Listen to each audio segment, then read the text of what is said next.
राधे राधे, आपके चरणों में कोटि कोटि प्रणाम। महाराज जी, मैं भारत सरकार के रक्षा मंत्रालय में एक वैज्ञानिक पद पर पदस्थ हूँ। महाराज जी, मेरा एक प्रश्न था कि दान किसे कहते हैं, दान लेने और देने योग्य कौन है, ये किस रूप में तन मन देखो, धन सही माने में दान है आवश्यकता की पूर्ति करना।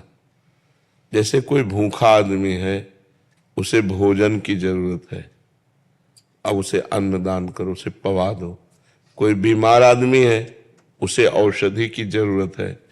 कोई सर्दी से कांप रहा है, उसे वस्त्र की जरूरत है। जहां अत्यंत आवश्यकता है और वो असमर्थ है, वहां हम सहायक। जैसे भूखी गौएं हैं, उनकी व्यवस्था नहीं, उनकी व्यवस्था कर दो। दान का सही तात्पर्य है अत्यंत आवश्यकता की पूर्ति। और दान का पात्र अर्थ का केवल विचार करने की जरूरत है। भूखे को अन्न देने में विचार करने की जरूरत नहीं। कुत्ता भी भूखा हो तो उसको भोजन करा दो, साधु भूखा हो उसको भोजन करा दो, उसमें पात्रता की जरूरत नहीं है। पात्रता रुपया देने में है। हम रुपया देते हैं, शराब पिएगा, ये व्यभिचार करेगा कि गंदा आचरण करेगा। रुपया में थोड़ा होश में दान करने की जरूरत है। अन्न, वस्त्र, औषधि, जल, इनको तो जहां यथा योग्य अवसर मिले पवा दो, उसमें दे। क्योंकि वो, लेकिन रुपया में वो कुमार्गगामी प्रवृत्तियों में रुपया खर्चा होगा तो आपको भी नरक जाना पड़ेगा। इसलिए उसमें फिर पात्र देखते हैं कि हमारे रुपये का यहाँ सदुपयोग होगा कि दुरुपयोग।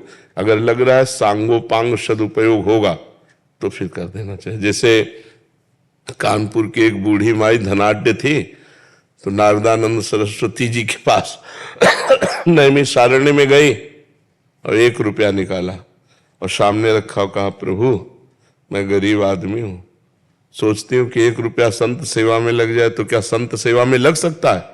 उनका हाँ माई। भंडारी को बुलाया, कहा 1 रुपया का नमक लाओ, पूरी दाल में डाल दो, सब संतों के सामने दाल परोसी जाएगी, और माई आज तुम भी प्रसाद पालो।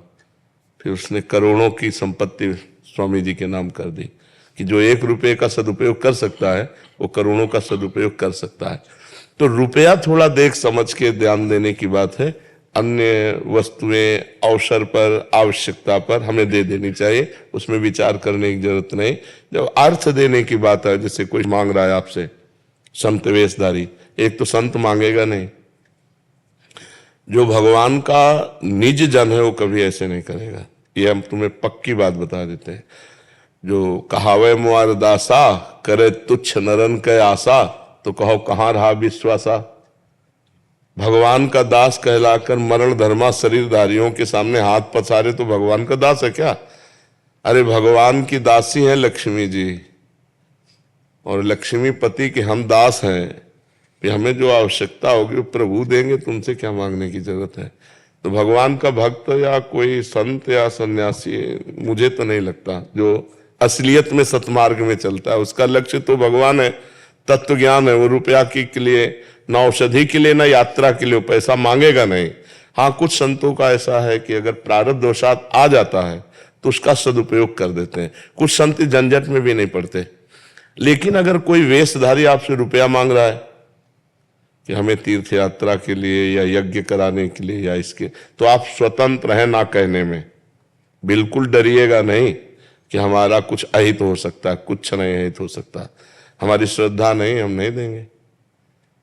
बिल्कुल साफ रहना चाहिए इसमें। महाराज पानी पीना हो पानी पी लो, भोजन करना हो भोजन पा लो, इसके आगे हमारी श्रद्धा नहीं है। अगर आपकी श्रद्धा दिखाई दे रही कि वास्तविक यज्ञ होने जा रही, आपको पता है उनका परिचय, तो जो बने तन मन धन सहयोग कर देना चाहिए। मतलब उसमें जानबूझ करके ही दिया जा सकता है, अनजाने में धन नहीं दिया जा सकता कि हमारे धन का दुरुपयोग होगा तो फिर उसमें सदगति बिगड़ जाएगी। ऐसों के पास भजन बल नहीं होता, ऐसों के पास भजन बल नहीं होता जो पैसा मांगते घूमते हैं, और जिनके पास भजन बल होता है वो किसी को शाप देते भी नहीं है, और अगर शाप दे दिए तो भगवान से मिला देते हैं। मुनिनकर क्रोधो मुक्ति दातार, नारद जी ने यमलार्जुन को शाप दिया, भगवान से मिला दिया। अगर भजनानंदी महात्मा तुम्हें दंड दे दे तो भगवान की प्राप्ति करा देगा।